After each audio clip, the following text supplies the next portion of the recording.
أعوذ بالله من الشيطان الرجيم بسم الله الرحمن الرحيم نحمده ونستعينه ونصلي على رسوله الكريم أما بعد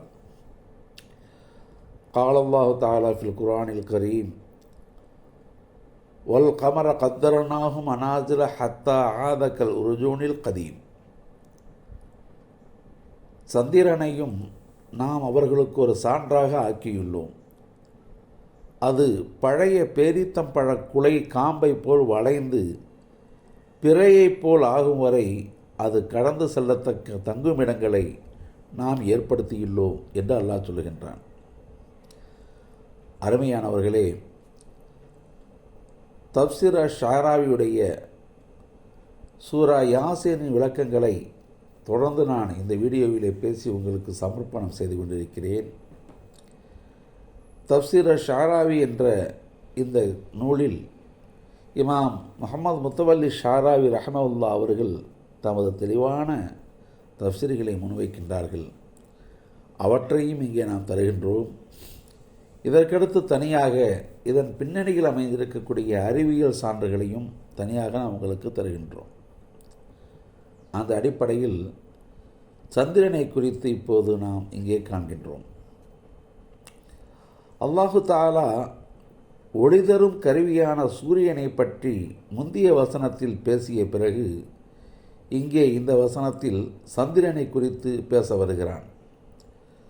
சூரியன் மறைந்து விடும்போது சந்திரனுக்கு சில வேலைகள் இருக்கின்றன. சந்திரன் சூரியனிடமிருந்து வெளிச்சத்தை கிரகித்துக் கொள்கிறது. இதை வைத்து இரவில் அது ஒளிர்ந்து ஒளி ஊட்டுகிறது. அதாவது சூரியனிலிருந்து பிரதிபலிக்கும் ஒளியை சந்திரன் வெளிப்படுத்துகிறது. அதனால் இரவில் மட்டுமே பணியாற்றும் சில தரப்பினருக்கு இது பயனளிக்கிறது.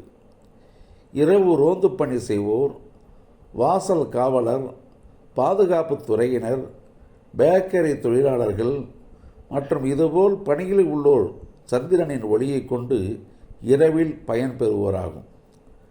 நாம் அறிந்துள்ளது போன்று சந்திரன் என்பது தானாகவே ஒளிர்வதில்லை. அது சூரியனின் பிரதிபலிப்பாகத்தான் ஒளியை தருகிறது.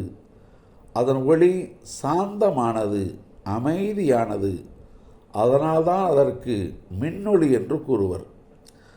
அது நம்மிடத்தில் ஒளியாக வரும்போது அதில் தீச்சுடர் இருக்காது, சூடும் இருக்காது, வெப்பம் தகிக்காது. அதனால்தான் அல்லாஹ் தனது அத்தாட்சிகளையும் நியமத்துகளையும் வரிசைப்படுத்தும் போது கூறுகிறான், வமின் ஆயாத்திஹி மனாமுக்கும் பில்லைலி வண்ணஹாரி ஒபத்திகாவுக்கும் மின் ஃபதுலிஹி. இரவிலோ பகலிலோ நீங்கள் உறங்குவதும் இன்னும் அவனுடைய அருட்கொடைகளை தேடுவதும் அவனுடைய சான்றுகளில் உள்ளவைகளே ஆகும். 30:23. தூக்கம் என்பது இரவில் மட்டும்தான் என்று சுருக்கப்பட்டிருந்தால் இரவில் மட்டுமே பணி செய்ய வேண்டும் என்ற நிலையில் உள்ளோரின் கதி என்னவாகி இருக்கும்? அப்படி இரவு பணியில் ஈடுபடுவோர் தமது உறக்கத்தையும் ஓய்வையும் பகலில்தான் ஆக்கிக்கொள்ள வேண்டி வரும். அதற்கேற்றவாறு அல்லாஹ் மனிதனின் இயல்புகளை வடிவமைத்துள்ளான். இரவிலும் உறங்கலாம், பகலிலும் உறங்கலாம் என வழியமைத்து கொடுத்து இலகுவாக்கியுள்ளான். குர்ஆனிய நுட்பத்தில் வெளிப்படும் வெளிப்பாடுகளில் இதுவும் ஒரு அத்தாட்சியே ஆகும். எனவே இரவு தூக்கம்தான் பெரும்பான்மை மனிதர்களின் நல்லொழுக்கத்திற்கும் ஓய்வுக்கும் ஏற்றதாக இருக்கிறது என்பது சரிதான் என்ற போதும் இரவில் பணியாற்றிவிட்டு பகலில் சிறிது நேரம் தூங்கி ஓய்வெடுக்க அவர்களுக்கு எந்த தடையும் இல்லை. அடுத்து கத்தரனாகு மனாசில என்று அல்லாஹ் சொல்லுகிறான். அதாவது அதற்குரிய தங்குமிடங்களை ஏற்படுத்தியுள்ளோம் என்பதற்கு பொருள் என்னவெனில், அந்த சந்திரனின் பயணத்திற்கு ஏற்றவாறு வழியில் தங்கும் இடங்களும் பயண தூரங்களும் நிர்ணயிக்கப்பட்டுள்ளன. இந்த தங்குமிடங்களை நாம் மாதந்தோறும் சந்திரனின் போக்கில் காண்கிறோம். 1ஆம் வட்டம், 2ஆம் வட்டம், அதன் பின் பௌர்ணமி என்று மாறி வருகிறது. தினமும் ஒரு புதிய வடிவில் தோன்றும். பௌர்ணமி வரை வளர்பிறை என்றும் அதன்பின் அமாவாசை வரை தேய்பிறை என்றும் நாம் காண்கிறோம். அதுதான் அந்த தங்குமிடங்கள். சந்திரன் தனது சுற்றலில் சூரியனை விட விரைவானது. சூரியனை விட வேகமாக சந்திரன் சுற்றுகிறது. ஏனெனில் அது தனது வட்டத்தை ஒரே மாதத்தில் கடந்து விடுகிறது. அதுவே சூரியன் தனது வட்டத்தை கடக்க ஒரு வருடம் எடுத்துக்கொள்கிறது. குர்ஆனின் நுட்பமான சொல்லமைப்பு, மேம்பட்ட பொறியியல் கட்டமைப்பில் எவ்வளவு நேர்த்தியாக பேசுகிறது என்பதை இங்கே கவனியுங்கள். அல்லாஹ் சொல்லுகின்றான், ஹத்தா ஆதக்கல் உருஜூனில் கதீம், உலர்ந்து வளைந்து போன பழைய பேரிச்சங்காம்பு போல் மீளும் வரை. இந்த சந்திரனுடைய தோற்றம் பழைய பேரிச்சங்காம்பு போல் மீளும் வரை, அதாவது அப்படி மாறும் வரை என்று அல்லாஹ் சொல்லுகின்றான்.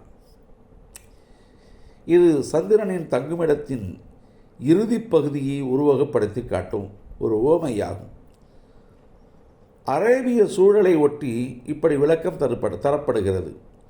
எனவே இங்கே உருஜூன் என்பது பேரீச்சம் பழங்களை தாங்கி நிற்கும் மட்டை என்று கூறப்படும்.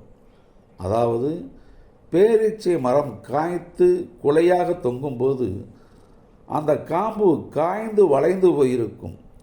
இந்த வளைவை சந்திரனின் கடைசி தங்குமிடமாக உருவகப்படுத்தி இங்கே பேசப்படுகிறது. பேரீச்சம்பழ குலைகள் தொங்கும் அந்த மட்டையை அந்த தருணத்திற்கு வரும்போது பார்த்தால் அது வளைந்து காணப்படும். அது பார்ப்பதற்கு மாத கடைசியில் தோன்றும் தேய்பிறையின் வடிவம் போல் இருக்கும். குர்ஆனிய வசன சொற்கள் நிலவை பேரீச்ச மரத்தின் பழைய காம்புக்கு ஒப்பிட்டு பேசினாலும் அரேபியர்கள் இதை மனிதனின் கைவிரல் நகத்தின் நுனிக்கு ஒப்பிடுவார்கள்.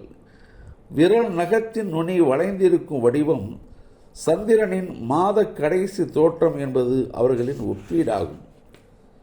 இங்கே நாம் கவனிக்க வேண்டிய முக்கிய விஷயம் என்னவென்றால், மிகவும் உயர்ந்த தகுதி கொண்ட சந்திரனை நம்மால் எளிதில் எட்டி பிடிக்க முடியாத அந்த நிலாவை நம்மிடமிருக்கும் சாதாரண விஷயங்களோடு, அதாவது பேரீச்ச மரத்தின் பழைய வளைந்த காம்பு மற்றும் கைவிரல் நகத்தின் நுனி போன்றவற்றோடு எல்லாம் ஒப்பிட்டு பேசுவது என்றால் சந்திரனின் நிலைகள் குறித்து நமக்கு ஒரு தெளிவும் தோற்றமும் தெரிய வேண்டும் என்பதற்காகத்தான். இது தவிர இப்படி தோற்றப்படுத்தப்படுவதெல்லாம் சந்திரனுக்கு நிகரானது என்று காண்பிப்பதற்காக அல்ல என்று தெளிவு பெற வேண்டும். அருமைக்குரியவர்களே, தஃப்சீர் ஷாராவியில் இந்த வசனத்தின் தஃப்சீர் இத்தோடு நிறைவு பெறுகிறது.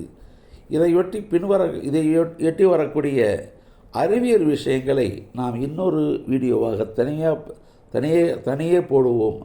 அதையும் நீங்கள் அவசியம் பாருங்கள், கேளுங்கள்.